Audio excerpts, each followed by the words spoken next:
তাহলে subject and predicate. সাবজেক্টকে বলে বাংলায় উদ্দেশ্য, আর প্রেডিকেট কে বলে বিধেয়। বুঝে গেল? সাবজেক্ট অ্যান্ড প্রেডিকেট মানে উদ্দেশ্য এবং বিধেয়। Sentence has two parts. Sentence has two parts অর্থাৎ বাক্যের দুটি অংশ বা বাক্যকে দুটি ভাগে ভাগ করা যায়।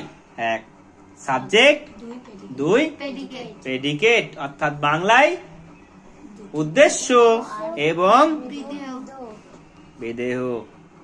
উদ্দেশ্য এবং বিধেয়, ইংরেজিতে হচ্ছে সাবজেক্ট অ্যান্ড প্রেডিকেট, আর বাংলায় হচ্ছে উদ্দেশ্য এবং বিধেয়। বোঝা গেল? সাবজেক্ট সামথিং ইজ সেড মানে সাবজেক্ট মানে উদ্দেশ্য কারো সম্বন্ধে কিছু বলা হয়। সাবজেক্ট কি বলছে? Something is said. Subject something is said, উদ্দেশ্য কারো সম্বন্ধে কিছু বলা হয়। আর predicate which say something about the subject. Predicate কি?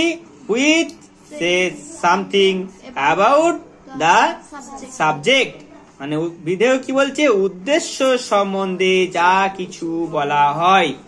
ইংরেজিতে বলছে predicate has say something about the subject অর্থাৎ মানেটা কি? উদ্দেশ্যের সম্বন্ধে যা কিছু বলা হয়। উদ্দেশ্যের সম্বন্ধে যা কিছু বলা হয়। তাহলে দুটি অংশ বাক্যের সাবজেক্ট এবং প্রেডিকেট। এক্সাম্পল দিয়ে বোঝাই। এক্সাম্পল কি? Kolkata is a big city.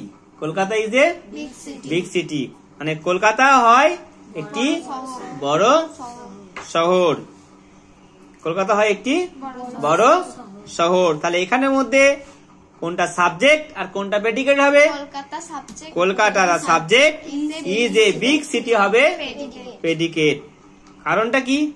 কেন কলকাতাটা সাবজেক্টিভে কেন আর ইজ এ বিগ সিটিটা প্রেডিকেটিভে কেন? হ্যাঁ, কলকাতার সম্বন্ধে বলা হয়েছে তাই কলকাতাটা হচ্ছে সাবজেক্ট, আর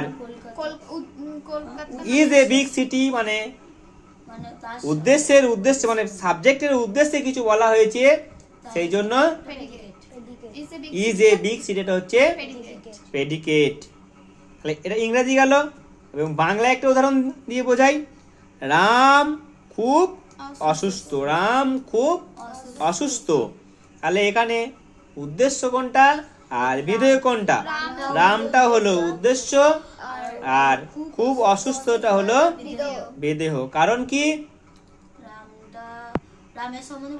রামের সম্বন্ধে বলা হয়েছে সেই জন্য রামটা উদ্দেশ্য। এই যে কারো সম্বন্ধে কিছু বলা হয়, কারো সম্বন্ধে কিছু বলা হয় মানে রামের সম্বন্ধে বলা হয়, যে জন্য রামটা উদ্দেশ্য। খুব অসুস্থ এটা হচ্ছে বিধেয়। কারণ কি? উদ্দেশ্য সম্বন্ধে যা কিছু বলা হয়। এটা রামটা তো উদ্দেশ্য, রামের সম্বন্ধেই তো বলছে। রামেরই তো শরীর খারাপ, অন্যজনের শরীর খারাপ কি? উদ্দেশ্য সম্বন্ধে বলছে সেই জন্য খুব অসুস্থ হচ্ছে বিধেয়। সবাই বুঝতে পেরেছিস? বুঝে গেল?